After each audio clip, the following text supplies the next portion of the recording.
احكي لنا في سنة 1951 كان في عمرك 23 سنة وأنت سافرتي إلى فرنسا حتى تبحثي عن العمل في الترجمة بين اللغتين الفرنسية والإنجليزية. كيف تعرفتي على الحركة الجزائرية من أجل الاستقلال؟ Was in 1952 that I went to the May Day parade. The May Day parade in Paris is something enormous.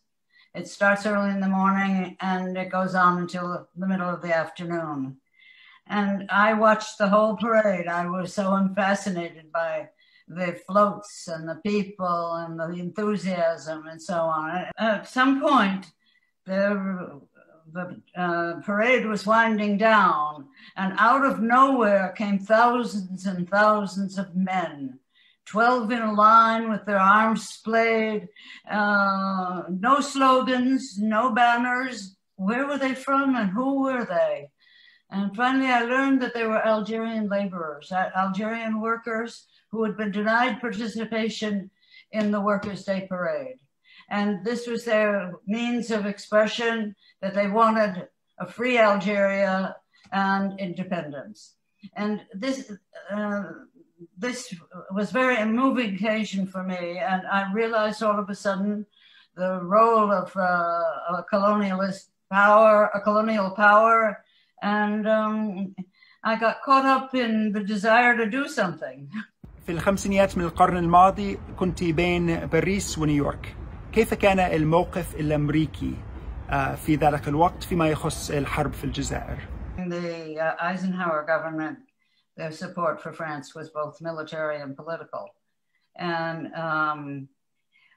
I think it was 1958, John Kennedy made his famous speech in the Senate where he supported strongly, very strongly, the Algerian war, the Algerian side of the war, Algerian independence, and attacked strongly the Eisenhower administration for their support of the war.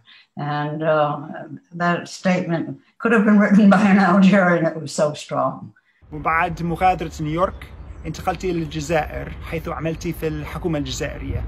كيف وجدتي البلاد في الأيام الأولى من الاستقلال؟ It was very exciting. We thought we were building a new world, that we were putting an end to racism and an end to colonialism and imperialism and so on. It was a wonderful time. It was very exciting. And there were all the liberation organizations were present in Algiers. All the anti-fascist organizations had representatives and offices set up in Algiers. It was a very exciting time. I guess we were rather innocent, but very happy to be part of the struggle.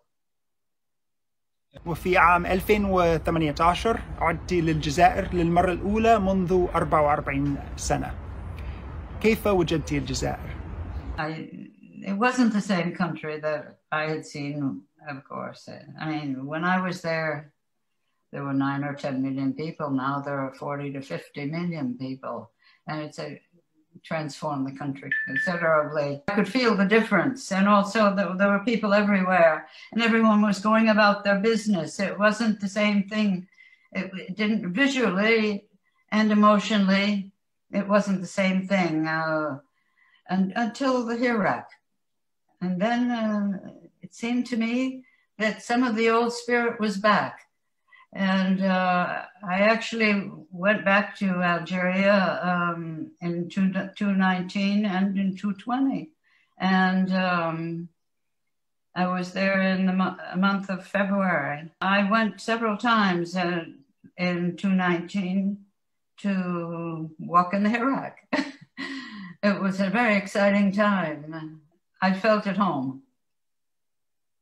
I only wish that Mokhtar had been able to see it.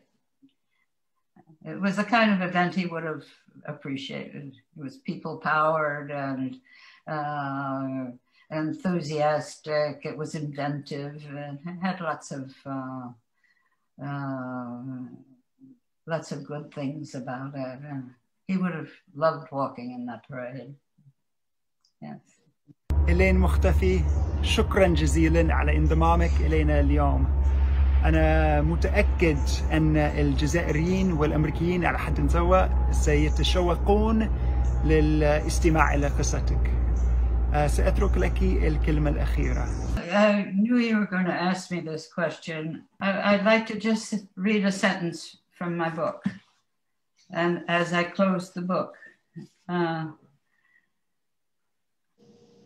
I seek out Algerians, young and old. They are people with a sense of the past, and I go back with them and remember, and I'm young again.